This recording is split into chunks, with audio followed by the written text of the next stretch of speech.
Ini adalah jawaban kedua, tuduhan bahwa Nabi Muhammad adalah seorang pendusta. Kedustaan itu tidak akan mungkin bisa dipertahankan, dan tidak akan banyak yang bisa membela seorang pendusta. Jika ajaran Muhammad adalah ajaran dusta, maka sudah bisa dipastikan tidak akan ada yang bisa membela Islam ini secara jantan. Tetapi justru fakta sebaliknya, tidak ada agama di muka bumi ini yang begitu gagah berdiri menantang siapapun yang meragukan ajarannya melebihi Islam. Islam telah berhadapan dengan pengusung-pengusung ateis dan berhasil membungkam mereka. Islam juga berhadapan dengan penganut dan pengikut ajaran agama lain, dan Islam berhasil mematahkan tuduhan-tuduhan mereka. Sepanjang sejarah, hampir tidak ada ahli argumentasi seperti yang dilahirkan oleh Islam.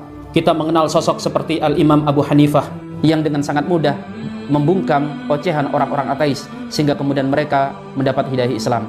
Kita juga mengenal sosok seperti Al-Imam Ibnu Jauzi, Al-Imam Ibnu Hazm, yang mereka adalah para ahli-ahli debat yang sangat ulung, yang di tangan mereka ribuan manusia berbondong-bondong masuk ke dalam Islam. Di zaman modern ini pun kita mengenal sosok seperti Ahmad Deedat rahimahullahu ta'ala, yang mana karena dakwahnya dan kepandaiannya dalam mematahkan argumen musuh-musuhnya dalam debat, jutaan manusia yang mendapatkan hidayah Islam. Bahkan para pembela-pembela Islam itu bukan hanya mereka yang lahir sebagai seorang muslim yang kemudian menjadi ulama Islam, tetapi banyak para mu'allaf yang mereka serius mempelajari Islam dan mereka mengetahui kitab suci mereka menjadi pembela-pembela Islam yang handal. Kiranya ajaran kedustaan mana yang bisa seperti ini menghadapi para penuduh-penuduhnya? Jika kita melihat realita bagaimana keahlian para pembela-pembela Islam itu, maka kita akan lihat bahwa mustahil ini adalah ajaran kebohongan. Jika kita mempertahankan kebohongan di satu sisi saja mungkin masih bisa dilakukan, lalu bagaimana mempertahankan begitu banyak sisi kebohongan? Itu tidak mungkin dan mustahil bisa dilakukan.